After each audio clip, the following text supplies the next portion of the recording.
valedictorian, Kate Gordon, now addresses, after which the Provo High Orchestra, directed by Rebecca Quinn, will play Graduation. A special note about this song is that Graduation was arranged by Jacob Perry, one of our seniors. So go Jacob, and thank you for arranging the music for us.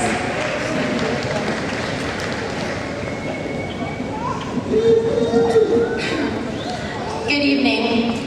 Robin S. Sharma once said, "We are here for a special reason.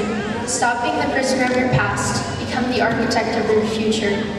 I really like the last part, become the architect of your future. An architect is someone who plans, designs, and oversees the construction of a building. And according to this analogy, we each are the planners, designers, and directors of our futures. Isn't this so cool to think about? That means that our futures are completely open to become whatever we want them to be. Architects can build their buildings any way they like. They can make giant skyscrapers, grand castles, cottages, barns, or combinations of all these types. It can be anything they envision. They can also decide exactly where they wish to build their establishments. There are endless possibilities. Think about the limitless options you have in front of you. There is no single right way to go from here. We all feel pressures to make certain decisions, to follow one path. Some may feel that their only option is to follow the same footsteps as a parent or sibling. Conversely, some may feel pressure to make their life more unique or different than those that came before them. I'm sure all of us graduating students feel pressure in making at least one important decision right now. Remember that you are the architect of your future, and that doesn't mean that you have to make your life what everyone else is doing or what everyone else isn't. It means you can do something similar to others, and other things are completely unique and different. We shouldn't feel pressured to limit our futures to a single path or a certain way. So if that means going on a trip someplace new, applying to that dream school of yours, or finally talking to that cute someone you've had a crush on since 8th grade, what it comes down to is being brave enough to do what you want. A great example of someone being the architect of their life is my best friend Claire. Several months ago, she decided that she wanted to apply for a prestigious liberal arts school in Vermont. This was something none of her friends or her family had ever done before, but she decided that she really wanted her friends or family, but she decided that she really wanted to work for this. Claire, being the genius overachiever that she is, got into the school, which has a 17% acceptance rate. I was so proud of Claire for seeing and choosing to build up her future in this way. It was something so unique and ambitious. But after reviewing the scholarship offers and tuition, Claire chose to decline Middleburg's offer and go to BYU, deciding that this would be a wiser and better suited for her right now. I was even prouder for Claire at this moment for not caring if people would frown on her for declining the prestigious school to go to a university in her hometown.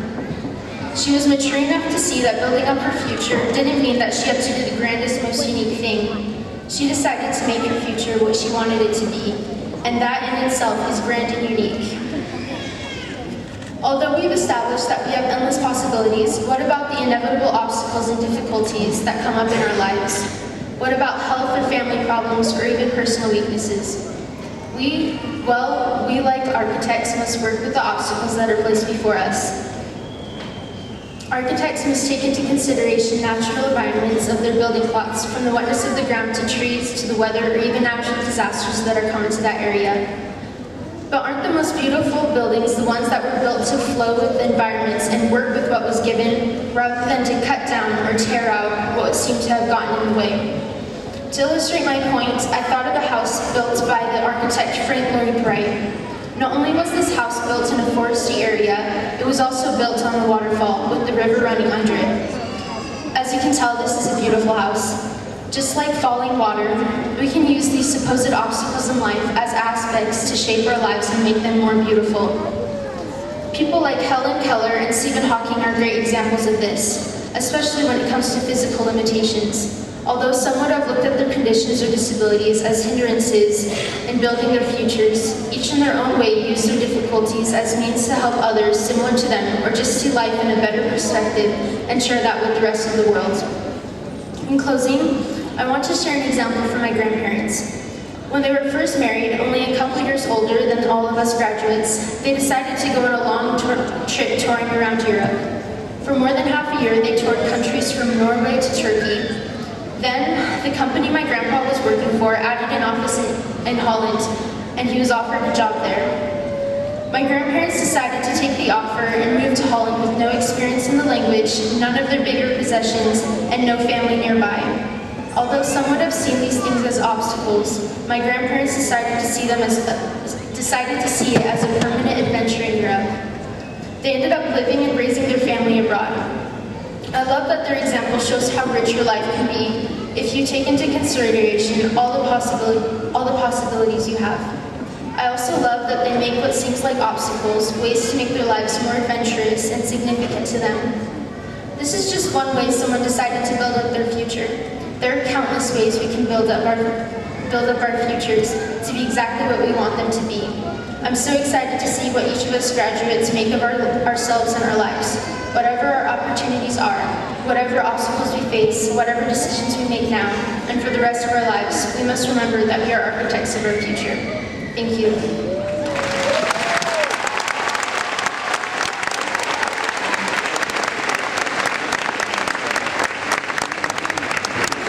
Thank you, Aïsha. That was awesome. A couple years ago, I walked into the College and Career Center and was surprised to find a young woman crying to an advisor. While I sat waiting, I overheard a bit of their conversation and realized that she was crying tears of joy and surprise. She exclaimed, "I can't believe it. I can't believe I'm actually going to college." This young woman